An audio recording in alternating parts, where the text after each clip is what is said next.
We've all heard that expression. There have been countless jokes and parodies based on it, from the meddling mother and nagging wife jokes to the alteration behind every great man is a woman rolling her eyes. Jokes aside, it's the idea that men who achieve greatness have a smart, driven, determined woman behind the scenes playing a pivotal role in their success.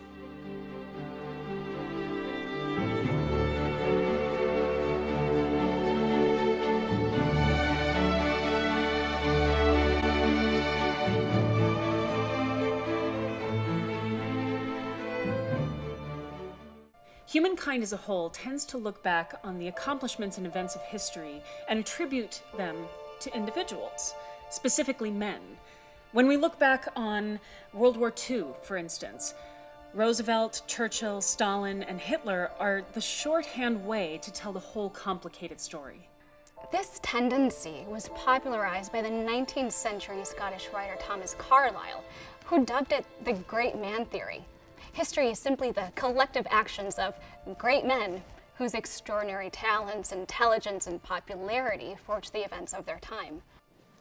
This idea that a man becomes great on his own, in a vacuum, means that the people who are behind the great man are ignored, overshadowed by his reputation, and defined solely as his wife, mother, sister, or daughter. Found Women is a series that puts the great women behind great men front and center. The stories go back as far as 1353 BC to Nefertiti, the wife of the pharaoh Akhenaten, who was instrumental in a religious revolution in Egypt that introduced the worship of a single god.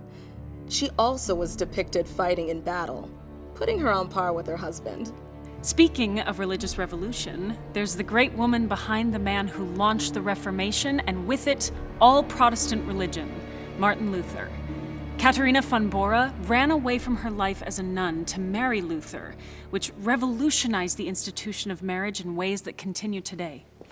Well, then she would like Desmond Tutu's daughter, Mpo Tutu, who married her female partner, Marceline van Furt. Mpo gave up her rights as a priest because of its stance against same-sex marriage.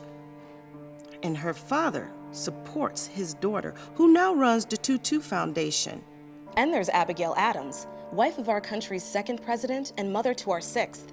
Abigail was an early advocate of women's rights and the abolition of slavery, and greatly influenced the policies of her husband, John Adams. There's also the stories of the sisters behind these men, like Fatima Jinnah. Her brother, Muhammad Ali Jinnah, founded Pakistan. Fatima fought along beside him in the independence movement. Pakistanis call her the mother of the nations. And there are the women behind famous men in the arts. Like Zelda Fitzgerald, F. Scott Fitzgerald's wife.